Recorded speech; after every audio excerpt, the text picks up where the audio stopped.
Iniciamos el bloque de lesiones de partes blandas, comentando que la patología de partes blandas es muy frecuente en el mundo del deporte y cada vez más frecuente en una sociedad como la nuestra, en la que cada vez más personas hacen actividad física. La lesión más frecuente que vemos cuando hay una lesión deportiva, sin duda, es el esguince de tobillo. El esguince de tobillo es la lesión que vemos más frecuentemente asociada en partes blandas, y el esguince de tobillo es la lesión más frecuente que vemos en los servicios de urgencias en cualquier hospital. Recordad que en la mayoría de los casos el tratamiento es conservador funcional, que típicamente duele mucho al principio, en el momento de la producción, y luego deja de doler cuando está el tobillo en caliente, pero vuelve a doler otra vez cuando está en frío otra vez. El tratamiento, como os decía, es conservador funcional. Aproximadamente un 5% de todos los esguinces de tobillo pueden dar secuelas o problemas, casi siempre por lesiones condrales asociadas o por lesiones ligamentosas, por ejemplo, inestabilidad de tobillo. Pero lo habitual es no tener que recurrir a la cirugía en la gran mayoría de ellas.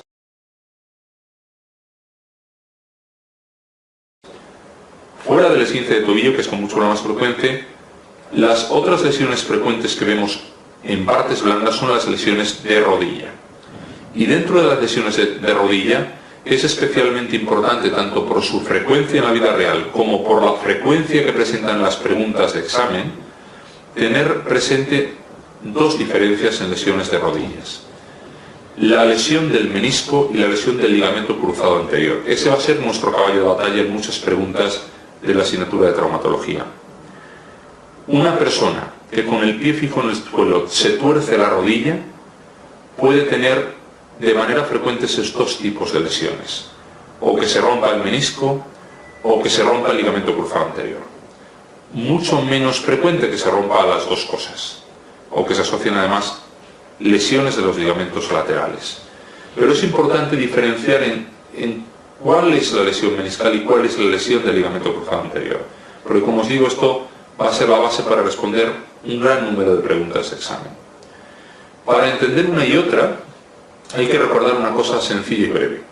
La historia de la lesión meniscal es muy diferente a la historia del ligamento cruzado anterior. Tienen el mismo principio: un giro con la pierna fija en el suelo, se tuerce la rodilla y se produce una lesión interna. Cuando el paciente tiene dolor y el dolor mejora en las primeras horas, puede hacer una vida relativamente normal, y es al día siguiente, al cabo de las 12-24 horas, cuando la rodilla empieza a doler mucho más y surge un derrame en la rodilla, es decir, un derrame diferido, y el paciente va a urgencias y le dicen que tiene un derrame, le evacúan el derrame, se queda nuevo, le ponen un vendaje, y el derrame es líquido sinovial, líquido inflamatorio, tenemos que sospechar una lesión de menisco. En estos casos lo que hacemos es dejarle al paciente en un cierto reposo con el vendaje. Con las muletas puede apoyar parcialmente el pie, y a las 2 semanas, que ya tenemos la rodilla fría, sin inflamación, podemos explorarla a fondo. ¿Y qué utilizamos? Un montón de maniobras, hay descritas más de 40 maniobras meniscales para intentar ver si el menisco duele. Como os digo, hay muchas maniobras meniscales, no hay que aprendérselas de memoria. Luego os razonaré por qué es innecesario aprenderlas de memoria.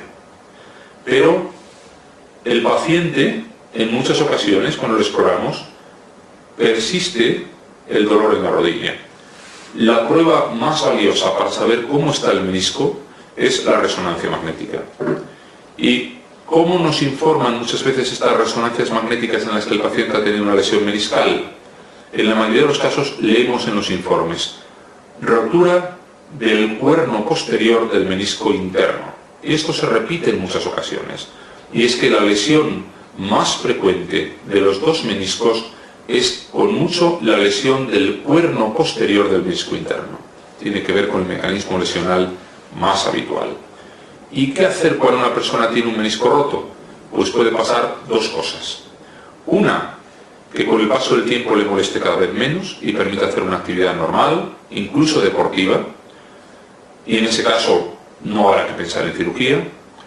O bien que tenga dolor habitual, que tenga derrames de repetición, que se bloquee la rodilla y que no permita hacer una actividad normal, en cuyo caso tendremos que pensar en una cirugía.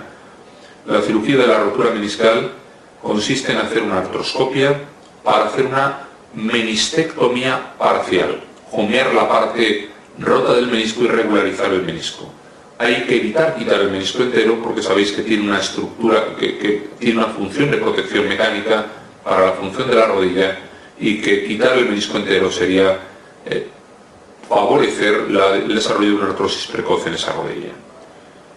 La lesión del ligamento cruzado anterior nos trae una historia completamente diferente a la lesión del menisco. Es un paciente que se tuerce la rodilla y que en muy poco tiempo, en 2-4 horas, tiene un dolor terrible acompañado de derrame súbito, derrame a tensión que le produce un dolor muy grande. Ese paciente tiene que acudir a urgencias a las pocas horas, 2, 3 horas, 4 horas de haber tenido la lesión, a diferencia del menisco que te permite ir al día siguiente porque las primeras horas son buenas. Le evacúan el derrame, le pinchan, le hacen una artrocentesis y el paciente se alarma al ver qué tenía dentro de la rodilla porque es todo sangre lo que le sacan, tenía un hemartos. Cuando ve eso, los compañeros de urgencias le explican que cuando se produce un derrame a tensión tan rápido y sale sangre, es muy probable que se haya roto el ligamento cruzado anterior.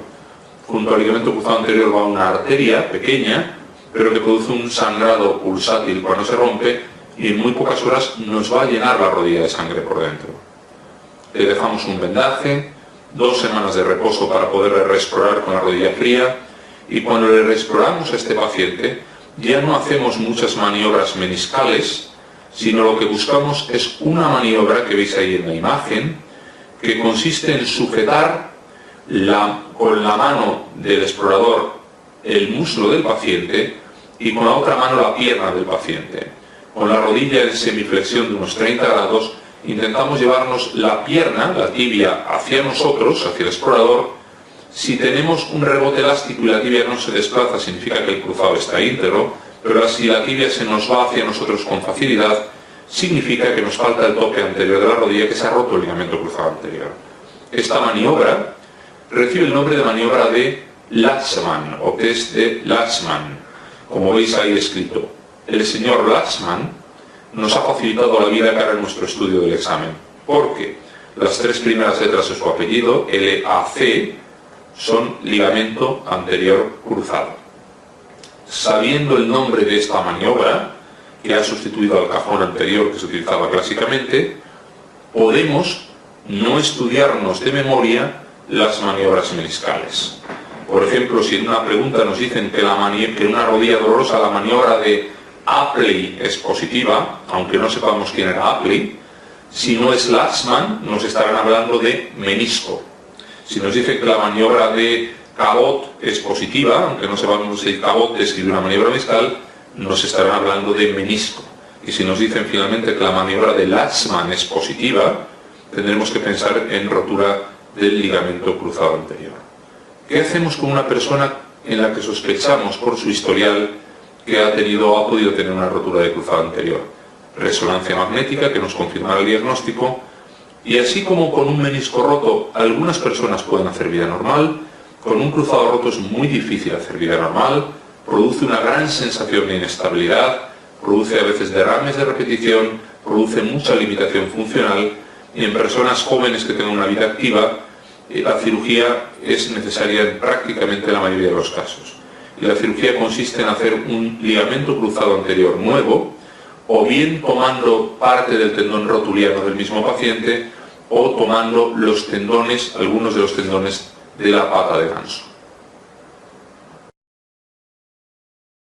En esta pregunta nos plantean que un paciente joven ha tenido un giro en la rodilla, un traumatismo indirecto, y tan solo 4 horas después del giro tiene que ir a urgencias porque tiene un gran derrame, tienen que evacuar el derrame y el derrame resulta ser un hemartos, tiene sangre. Cuando tenemos estos condicionantes, como hemos visto en la materia, derrame de instauración rápida después de un giro de rodilla y que además es sangre, nuestra sospecha clara inicial debe ir hacia el diagnóstico de una rotura de ligamento cruzado anterior. Luego, en esta pregunta, la respuesta que tenemos que buscar y considerar como correcta es la número 2, lesión de ligamento cruzado anterior. Sin embargo, y enlazando con esta pregunta, si leemos la pregunta siguiente, nos hablan de un varón también joven que, girando la rodilla jugando al fútbol, tiene también un derrame. Pero ese derrame es diferido, es un derrame diferido, es un derrame de lo que llamamos, al explicar la materia, del día siguiente. Y además, el derrame, al evacuarlo, tiene características serosas, tiene características sinoviales. Cuando tenemos esa situación en un paciente joven que tiene un derrame y tiene características sinoviales, tenemos que valorar que el paciente tiene un problema de menisco, tiene una lesión meniscal.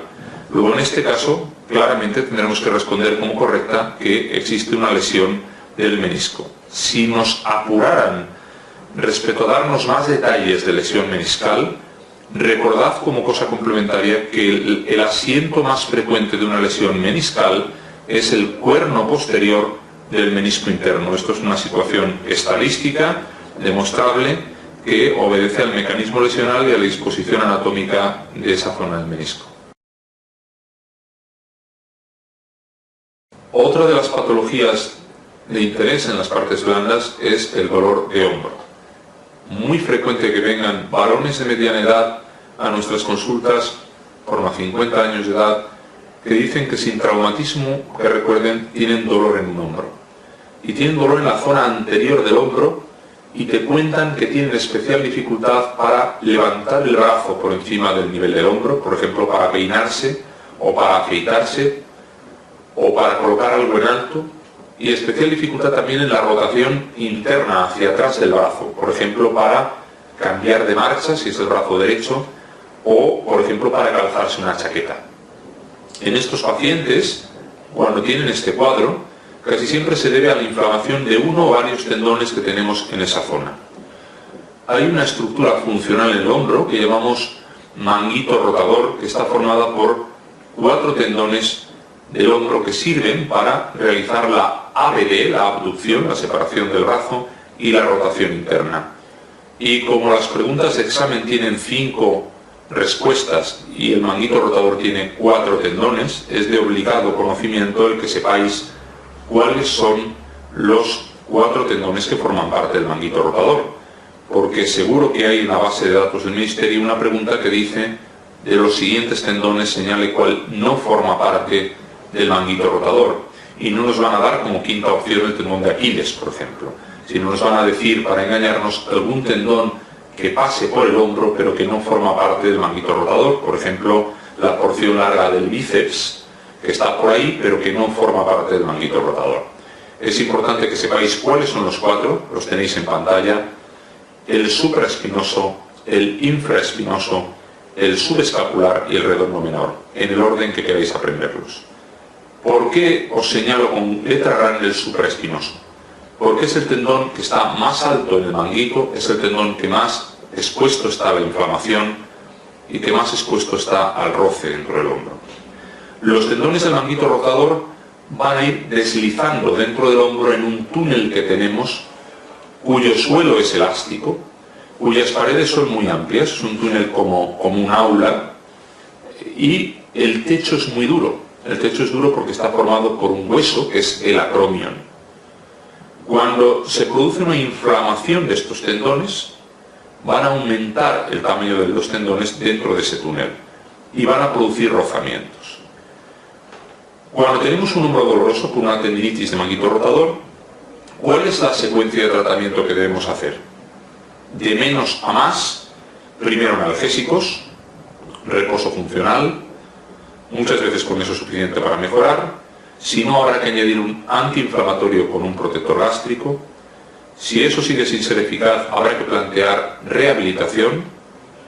En los escasos casos en los que con todo eso no ha mejorado, podemos plantear, si el manguito rotador está muy engrosado por dentro y se produce un cierto roce dentro del hombro y dolor, podemos plantear infiltrar el interior de ese túnel con un anestésico local y un corticoide para intentar disminuir el tamaño de los tendones.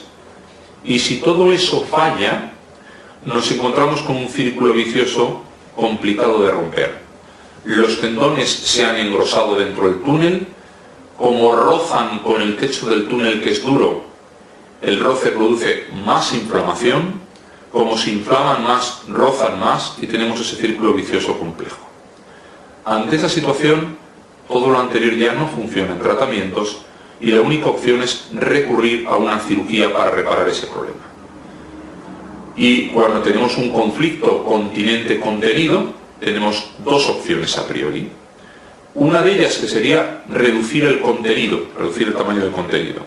Eso equivaldría a abrir el hombro y quitar lonchas de manguito rotador para disminuir el tamaño como si fuera un kebab. Pero eso no queda biológicamente muy serio, ni probablemente sea bueno, porque debilitaríamos además el manguito rotador y no solucionaría mucho. La solución que hacemos es lo contrario, es aumentar el continente, ampliar el túnel. Y esa ampliación del túnel la podemos hacer gracias a que el techo de ese túnel, que es el acromion, es muy grueso. ¿Y cómo hacemos eso? Pues hoy día ya lo hacemos, como vais a ver ahí, por vía artroscópica.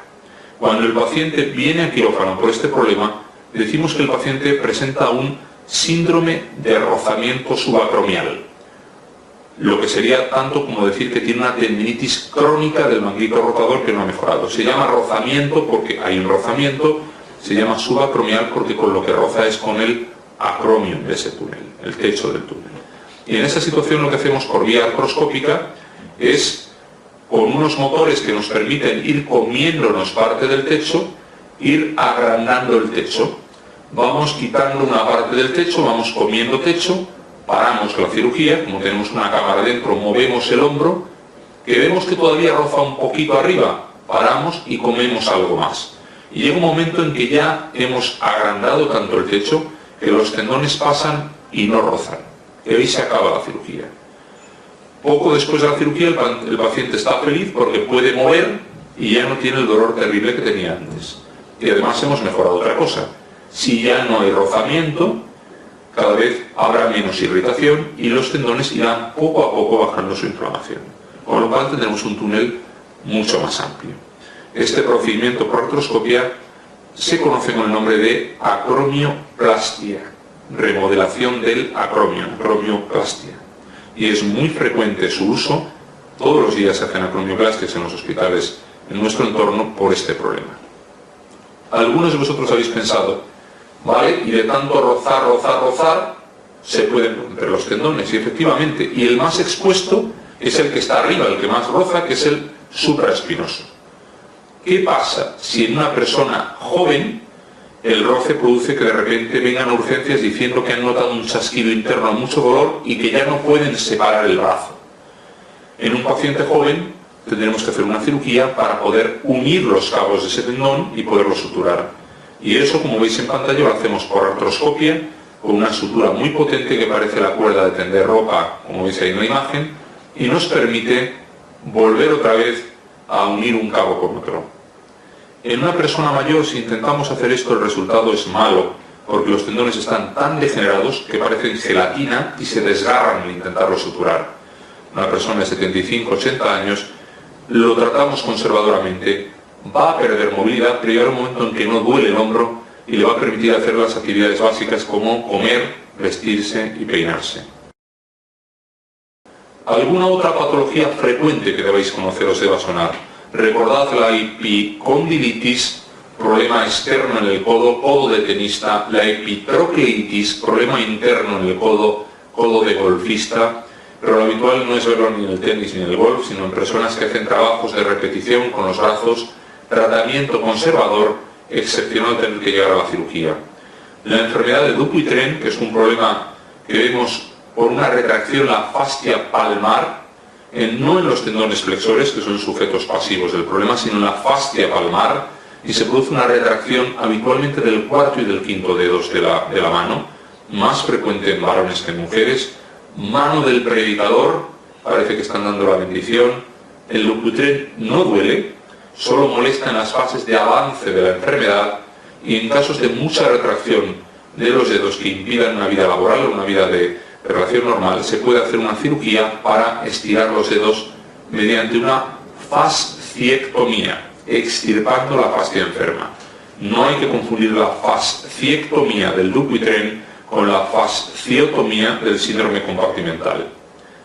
El Dupuytren se asocia a otras dos patologías que afectan también a las fascias.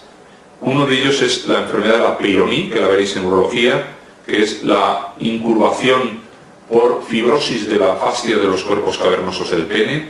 Es así que es dolorosa. Cuando un paciente tiene las dos cosas, siempre va primero al urólogo y luego al traumatólogo. Es más preocupante y es así que duele. Y la tercera, que también es infrecuente ver esa asociación, pero os tiene que sonar, es la enfermedad de Lederhose, con H intercalada, que es la fibromatosis de la planta del pie. Se forman bolitas, fibromas en la fascia plantar, que si están en zonas de carga pueden ser dolorosas y a veces requieren cirugía para hacer una extirpación.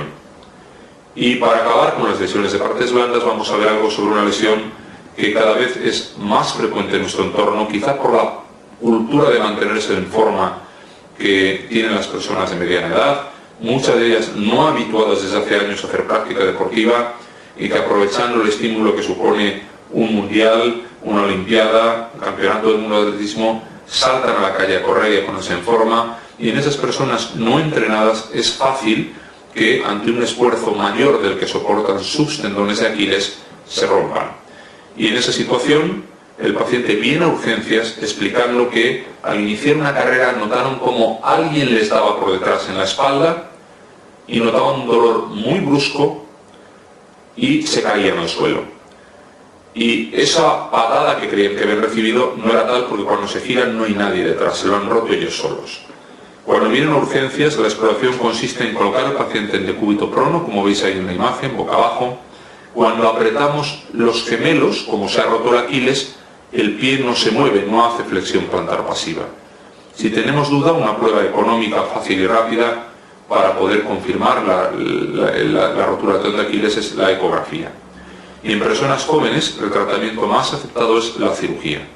La cirugía del tendón puede hacerse de manera abierta, haciendo una incisión grande y uniendo los cabos con sutura, o hacerla de distintas formas mini invasivas que permiten que la piel de esa zona sufra menos. Y en cualquiera de los dos casos el tratamiento de recuperación debe ser la recuperación funcional precoz.